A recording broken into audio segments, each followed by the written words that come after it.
I definitely wanted to be able to blend in with the girls and just be a normal girl. Britney Spears has found herself at the heart of a battle for her own freedom.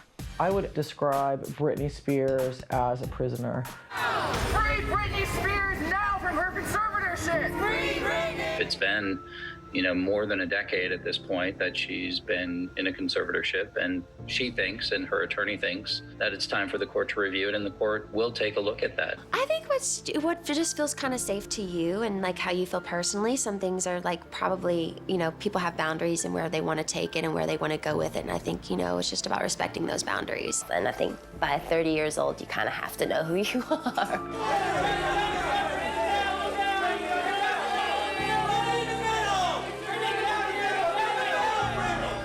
The system is broken because there is no place to go to complain. There is no place to vent. There's no place to go to say my constitutional rights were violated. She has shown that she is able to provide for her most basic needs and her day-to-day life. She does not need these stringent controls over her. I think you take your experiences that you go through and definitely put it into your work. So I'm gonna have a lot of I hate men songs and then a lot of I love men songs. So it kind of goes both ways. Well, I don't think it's the beginning of the end, but I certainly think it's the end of Jamie Spears. Britney Spears has all the money, she has all the fame, but she has none of the freedom.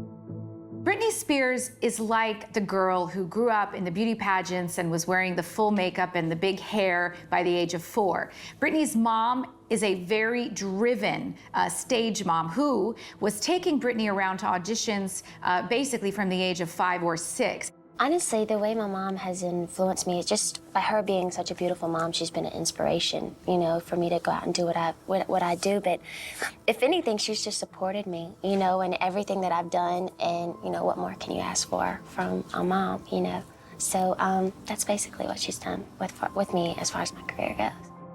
From about the age of 3, Britney Spears' mother noticed that there was something special about her daughter.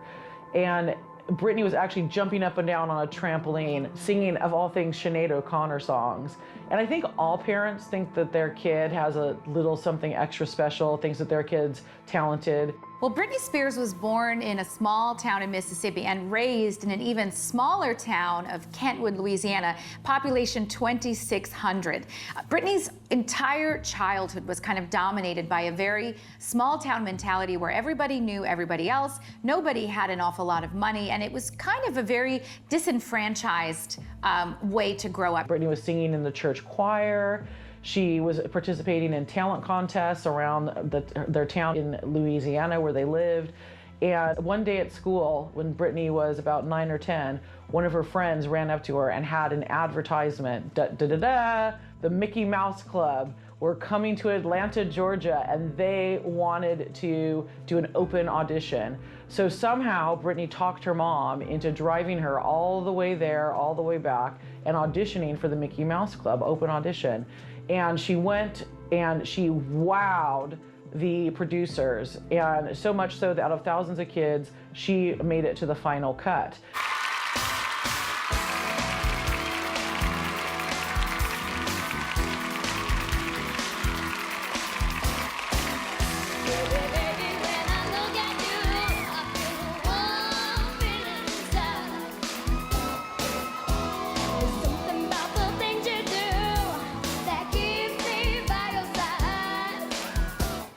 That was like the super group cast of the Mickey Mouse Club. We have Christina Aguilera, we have Justin Timberlake, we have JC from NSYNC, who goes on to be in NSYNC as well. We have Ryan Gosling, who, though he's Canadian, they say he's an all-American kid. So it was this bumper crop of Mickey Mouse kids. So that was, again, she gets to have her moment of fame on that. It was the #1 show during that time slot on the Disney Channel. Britney and Justin Timberlake, her first very famous love of her life, met actually in the Mickey Mouse Club. They were both child performers, and Justin has a mom very similar to Britney's mom.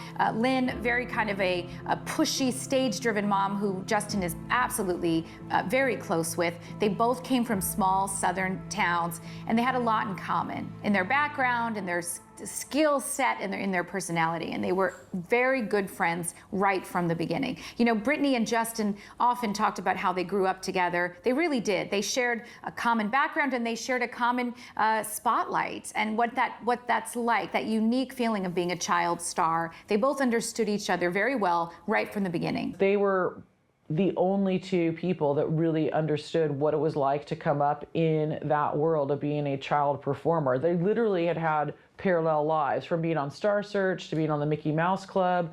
Their mothers were really good friends. So they'd had very, very, very similar experiences, and they connected in that way that was totally unique to anybody else. And then if you think about, as Britney is literally having this international career take off, so was Justin. In fact, Britney opened up for NSYNC. When Baby One More Time started to explode as a single, Jive thought to put her on tour. So she literally was there just as both acts were starting to get this global recognition. And there had been little articles written here and there about how when they were on the Mickey Mouse Club, her and Christina both thought Justin was hot, or as I think Christina said at one point, that Justin had swagger even back in the Mickey Mouse days. So it's not really surprising that they were drawn to each other and they were attracted to each other. And in Justin, I think Britney was able to be her authentic self. She was actually able to be the girl from Louisiana. She didn't have to be that sexy, over-sexualized person. She could just be her natural personality. And I think he gave her a lot of confidence as well. One of the things that Britney has said before is that when she's on stage, she is one persona, and then when she's off stage, she's, a different person. She's very shy, supposedly. And I think Justin gave her the ability to switch off and just, have that duality in her life. Well, I feel like, I think this business is really hard to get into. I think you have to know the right people. It's really cutthroat. You have to be very determined and very focused and very disciplined, and know that there's going to be a lot of work ahead of you to, make it in this business. It's a lot of hard work. And, I think once you're cut out for that and you really understand what that means, I think then you can succeed. And do you think there's ever pressure from sort of people at the top to be really sexy in order to succeed?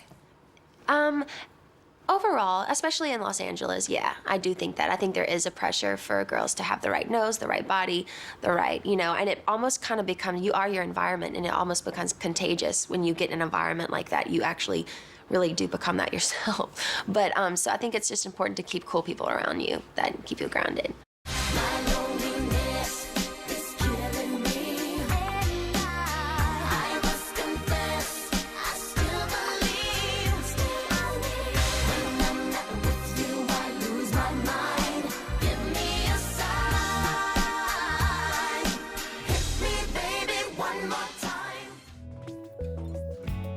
I think when Britney's kind of broke out with Hit Me Baby One More Time, and you saw that very provocative, racy video, it was her kind of walking that line between slutty and sexy.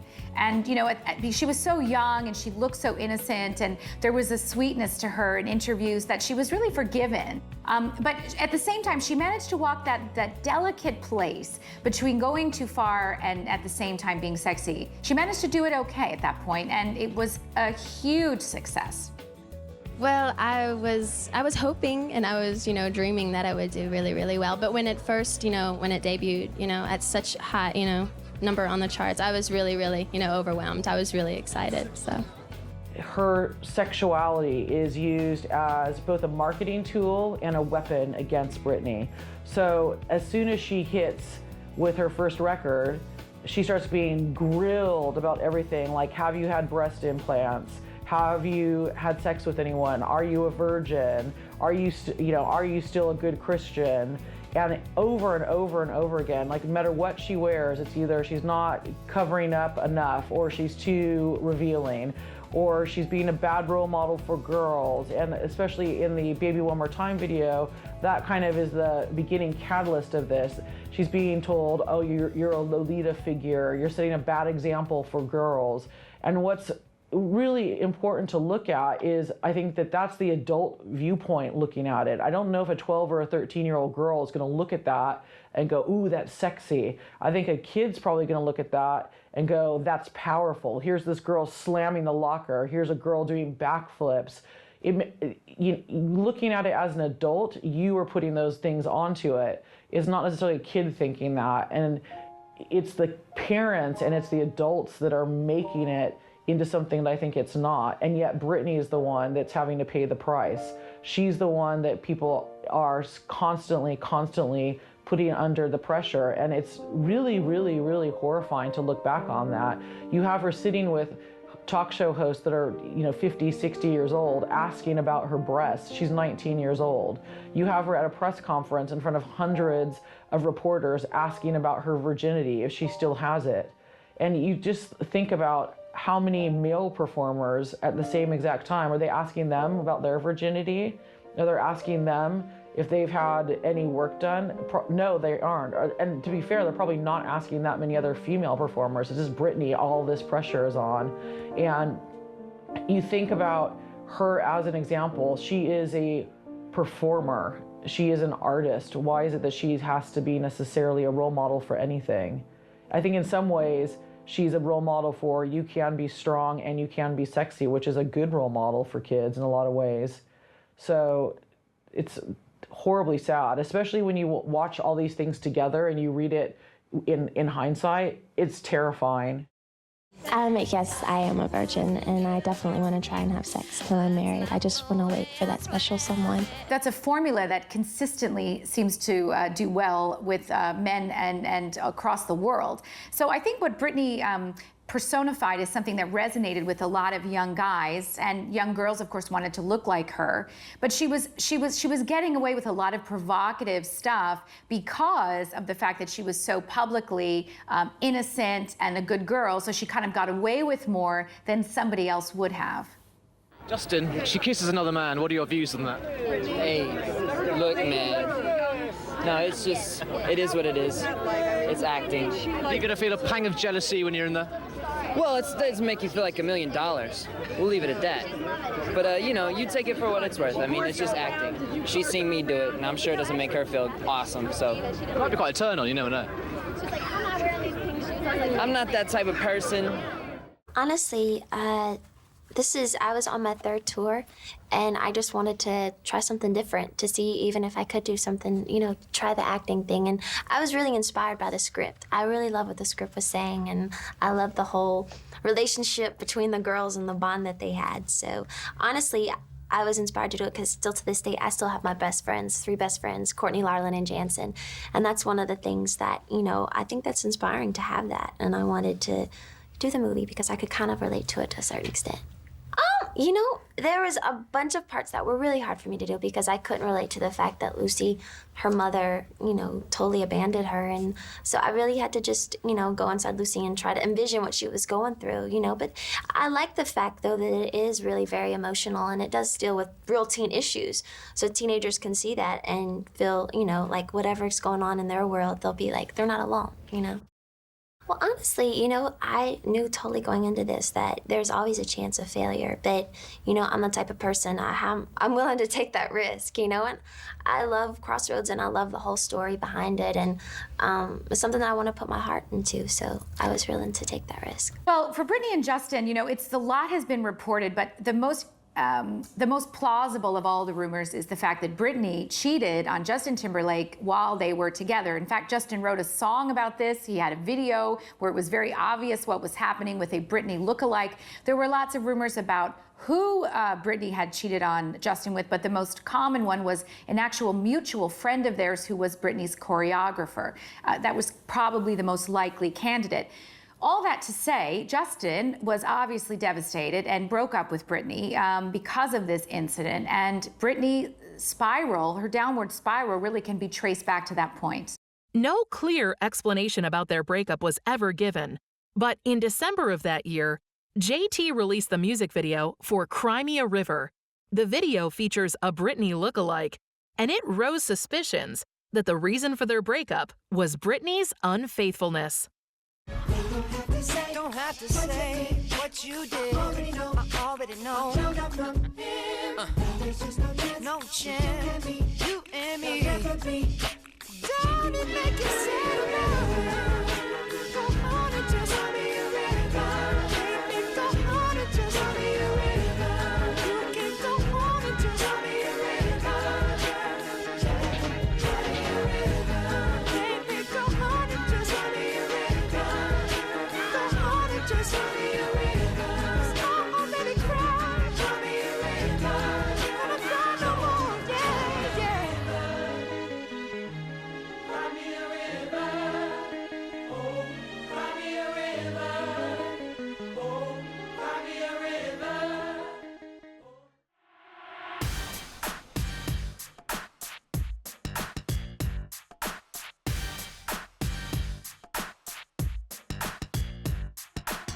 In response to that song, Britney wrote the ballad Every Time, which became one of the big hits of her next album.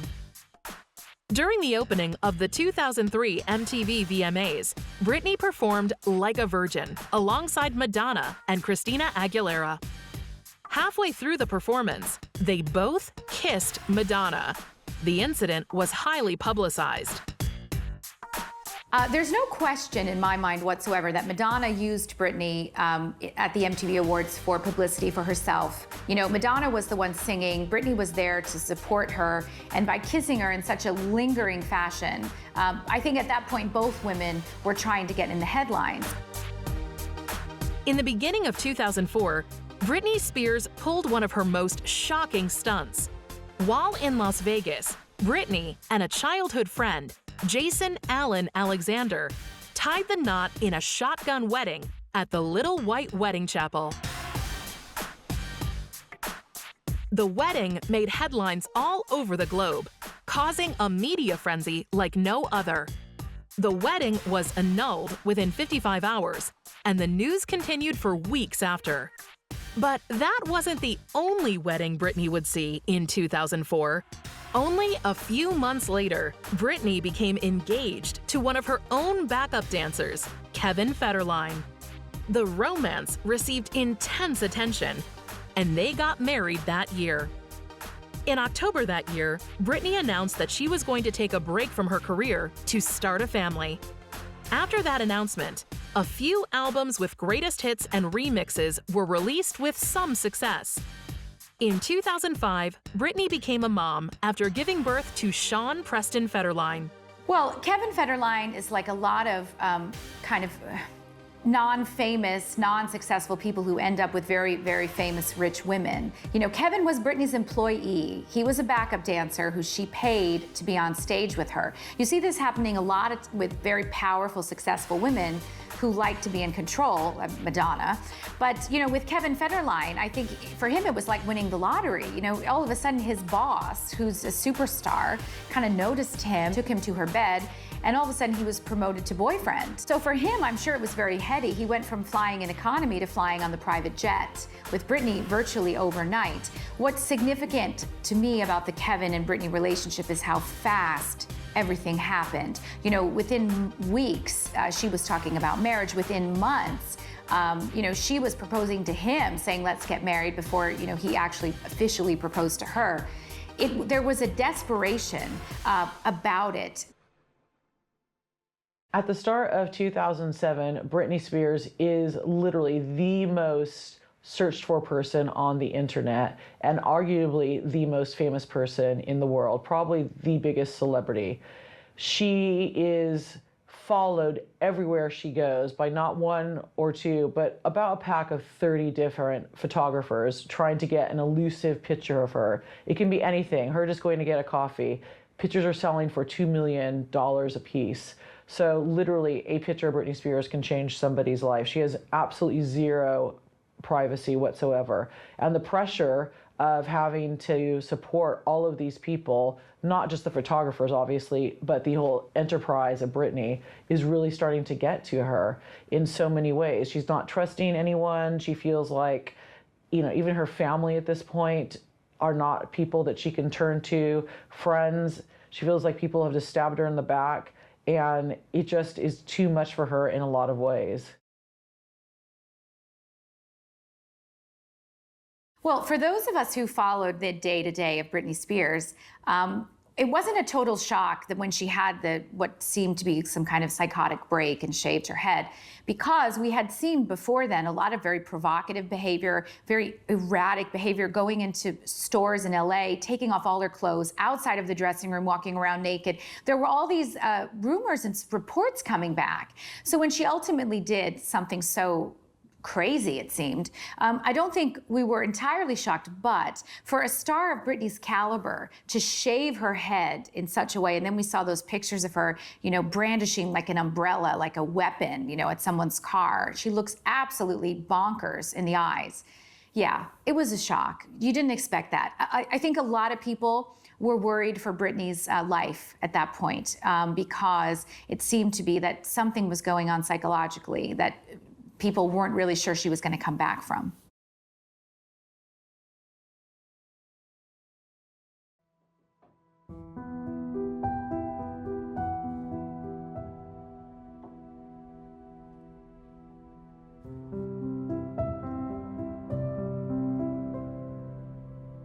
So really for anyone at all, but imagine having the eyes of the world on you. The pressure just really begins to mount, and the perfect facade of Britney really starts to be chipped away in huge, very public meltdowns. So you have some of the kind of key ones being when she goes and shaves her head in Los Angeles, and again the paparazzi is there to capture every second of it, when she literally goes into a beauty salon, grabs the clippers and just does her own head. And there's this really haunting images of her literally just staring down into the paparazzi's lens, just these big huge like doleful eyes, and it's just really sad. And she literally says to somebody, "I want nobody to touch me" at this point.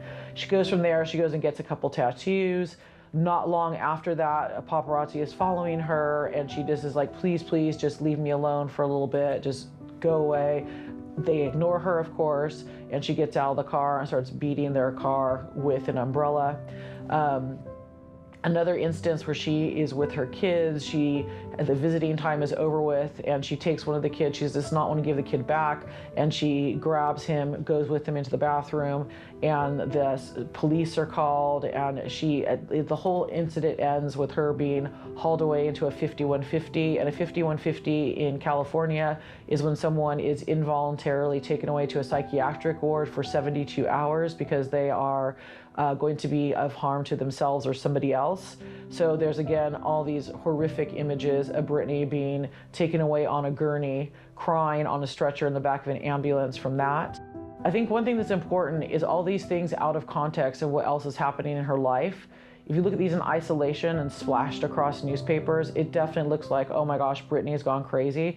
But if you look at them in the larger picture of what's happening, it really is just a woman that is under so much scrutiny and is just having all kinds of horrible things happening in her personal life that I think it makes a lot more sense, and it definitely makes you have a lot more empathy. It's not someone going crazy, it's someone that just has too much stuff happening to her with not enough support around her.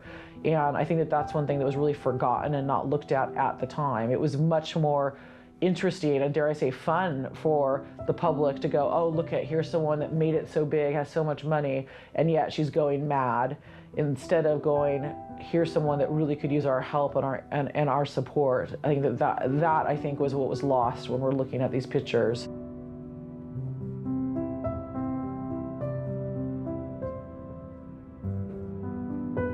at the point where Britney has her final breakdown and gets her second 5150 and is taken away to the psychiatric ward, I would say it is fair to say the only person that really seemed to understand what was going on is a little gay teenager named Chris Crocker, who made the Leave Britney Alone video, which he got ridiculed incessantly for, but he literally is probably the only person that seemed to get what was happening with Britney, what was happening with her losing her kids, what was happening with her losing her privacy.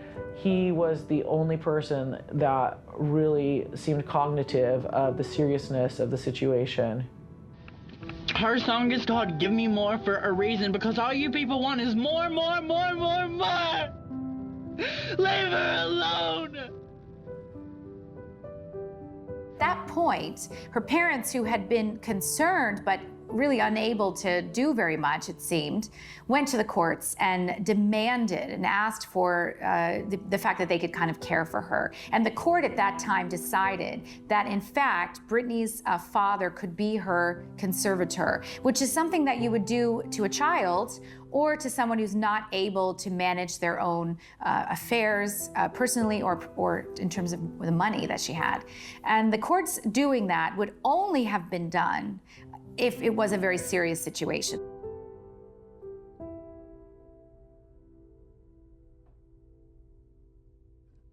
After the mega success of her early child star career, she was catapulted into the spotlight, into a life of fame and fortune. But with fame comes pressure and scrutiny. The hounding paparazzi and a series of turbulent events in her personal life led to her now infamous mental health breakdown of the late 2000s.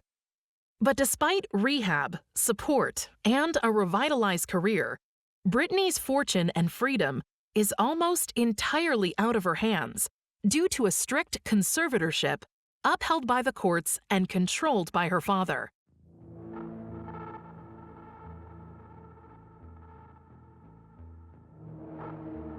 So a conservatorship is when a third party, usually a family member or it could be a lawyer, takes control of either someone's estate or someone's personal effects and their day-to-day living. Sometimes it's those two things combined.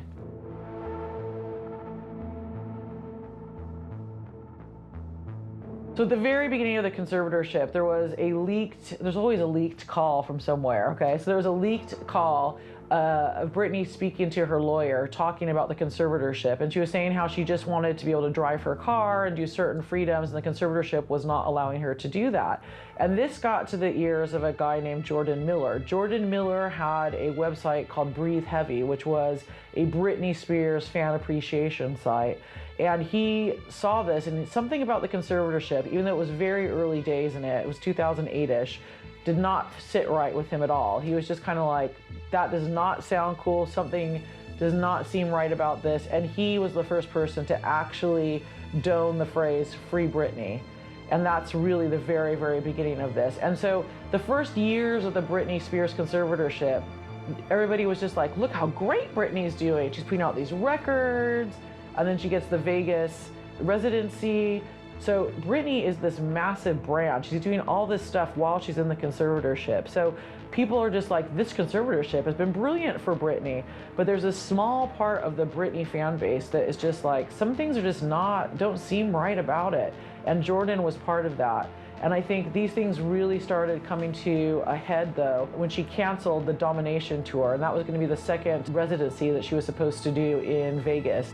I'm doing rehearsals every day from like 1 to 5, and then when I hang out, I watch great movies. I eat tons of popcorn with Parmesan cheese, and I love going to the spa at the Four Seasons. There is a God there. Yeah.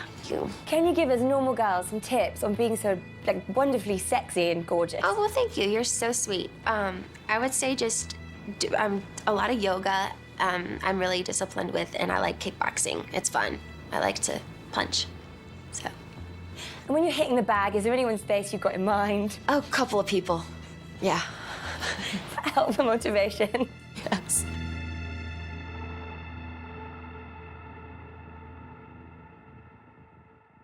when Britney canceled the 2019 Domination Vegas residency, she said it was because her father was in poor health and she just wanted time to spend with the family.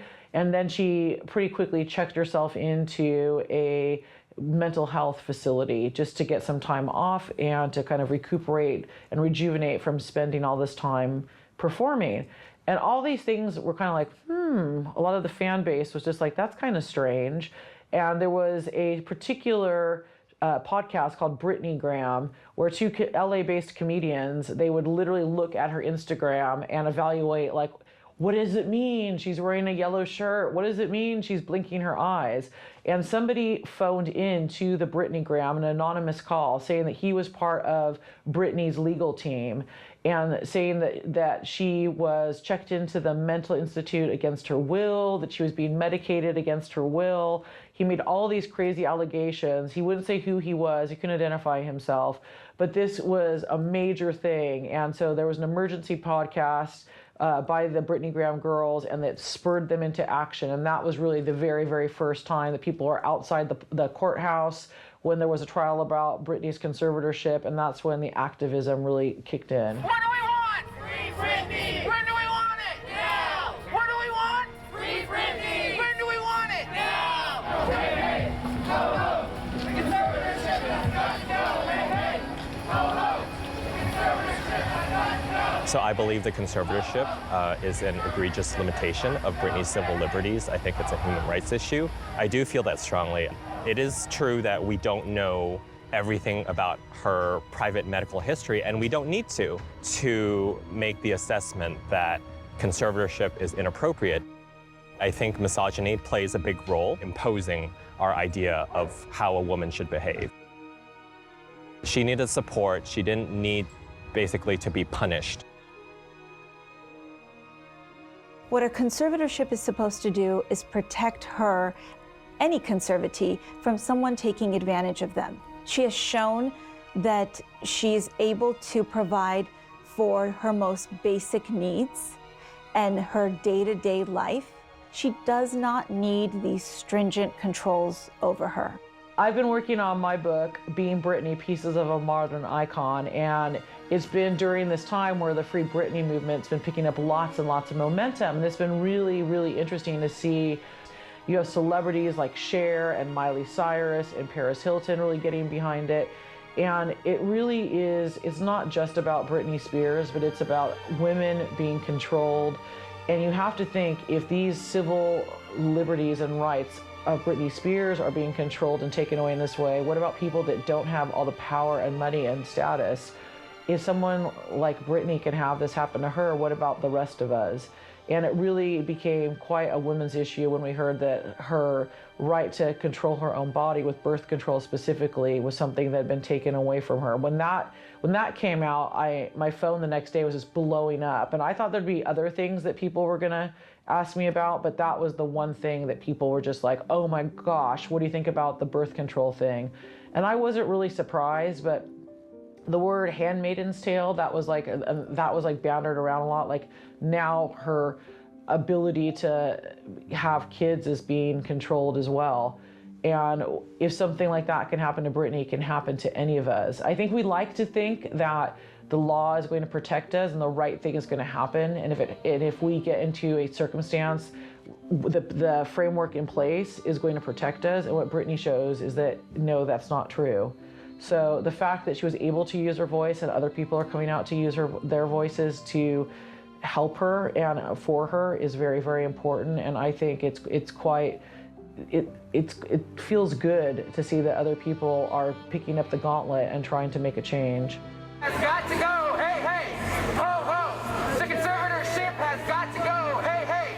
Ho, ho. The system is broken because there is no place to go to complain. There is no place to vent. There's no place to go to say my constitutional rights were violated. I think it can be used to protect people appropriately. Clearly, something is wrong. I've lost many hours of sleep wondering how this could have happened in the United States. What do we want? Free Britney! When do we want it? I believe that this conservatorship has been fraudulent since day one, And I'm here to stand up for what's right, and that is to release Britney from this conservatorship, and beyond that, to help reform some of these laws that are trapping other conservatees in similar abusive situations.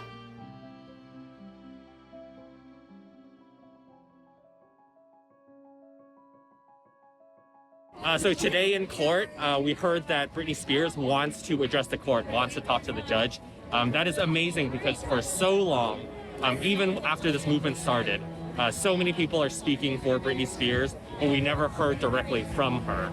You know, one of the things that we've been raising awareness about is that her court-appointed attorney, who she didn't choose, has been submitting statements to the court on her behalf, but we never heard from her directly. So finally, we're going to hear from her, and hopefully justice will be served.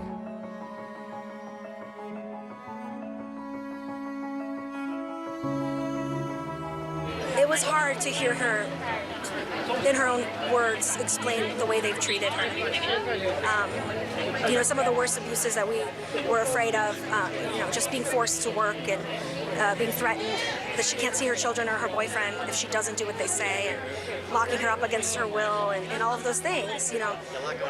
We knew that was true, but to hear Britney say it herself, it wasn't easy. Well, I don't think it's the beginning of the end, but I certainly think it's the end of Jamie Spears as far as his role goes in this conservatorship. It's pretty clear that she has expressed that he is doing more harm than good, and we know that we don't need him anymore because we have professionals involved who are dealing with her day in, day out. It's been, you know, more than a decade at this point that she's been in a conservatorship, and I think she thinks and her attorney thinks that it's time for the court to review it, and the court will take a look at that. So on June 23rd, 2021, Britney was able to give a statement in court. So when she did give this testimony, it was a really, really crucial moment because it allowed us to look in and see what she was thinking. And again, in this whole context of ideas that are coming from sources and someone close to the Spears family, we actually hear Britney's voice for the first time. And one thing that she said that is really, I think, the most telling is she says that this whole time she's been in the conservatorship, when asked how she is, she says, "I'm okay and I'm happy." And she confides, "It's a lie." So all these years when she's been putting on this facade of smiley, happy, shiny, everything's going great Britney, it's all been untrue. She's been miserable. She says that she cries literally every single day. And then she goes into this laundry list of things that she's not allowed to do. Probably the most shocking and disturbing for a lot of people is that she wants to get married. She's not allowed to get married. And that she has an IUD, which is a birth control device that is inside your uterus, and she's not allowed to take it out and get pregnant and have a kid, which she desperately wants to do. What started as Jamie Spears being the head of the conservatorship has turned into a bit of a tumultuous mess because you have management coming in, thinking it may not be the best situation for them, lawyers, you have huge investment groups, and I think a lot of people are having second thoughts about if they even want to be involved with the conservatorship of Britney Spears because of all of the public scrutiny, because of the Free Britney movement. And Jamie Spears has publicly said on numerous occasions he thinks the Free Britney movement is ridiculous. They don't know what's going on inside the family. But I think especially after Britney's public statement that some of the real stakeholders that have been involved or were thinking about being involved or may have considered getting involved may think that it's not the place for them. So things are up in the air, and it's a movable feast of who's going to be involved in it moving forward.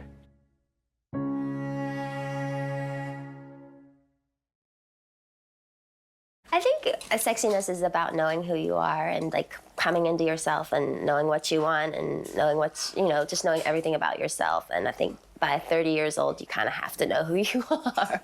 So I think that it comes with age, definitely. And yeah, I think you take your experiences that you go through and definitely put it into your work. So I'm going to have a lot of I hate men songs and then a lot of I love men songs. So it kind of goes both ways. And now you've come so far in your career and you've done so well. If we could put you in a showbiz time machine, you could go back and give your 17-year-old self one piece of advice, what would it be? Rock on.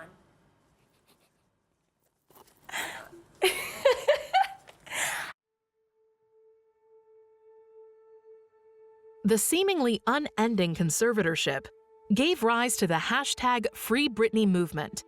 The aim of the movement is to bring public attention to Britney's lost freedom and help her break free from the shackles of what many believe to be a human rights crime of a conservatorship.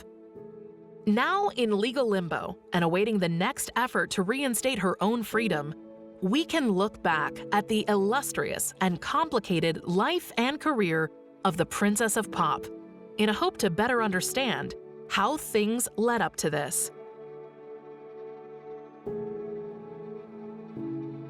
The eternal all-American girl, she was one of the top breakout stars in the 90s. Her rise to stardom was of epic proportions. With the mega hit albums Hit Me Baby One More Time and Oops, I Did It Again, she established herself as pop royalty. For years, she fed the scandal-hungry media, and her very loyal fans watched as the Princess of Pop went into meltdown. I would say that it's very difficult to see what is truly and who is Britney Spears.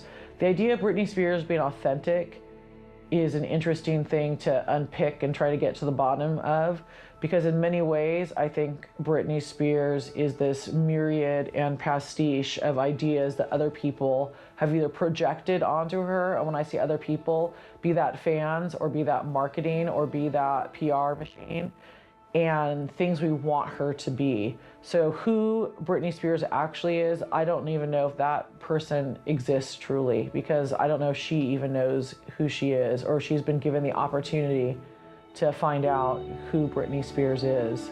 And I think that's an important thing that we need to think about. But despite all of her struggles and very public pitfalls, she fought her way back into superstardom.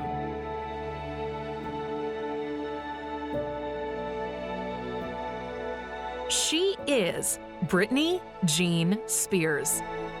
Music will always be my heart and my soul, because that's me. That's what I've always done since I was a little girl. You know, for me, it was just really about, you know, making sure that girls out there, the general public, you knew that if they do have those issues, that as long as you have your girlfriend you can go to and talk to about it, that's what matters, you know? And it's about friendship, so. Britney Spears, once the untouchable Princess of Pop, has found herself at the heart of a battle for her own freedom.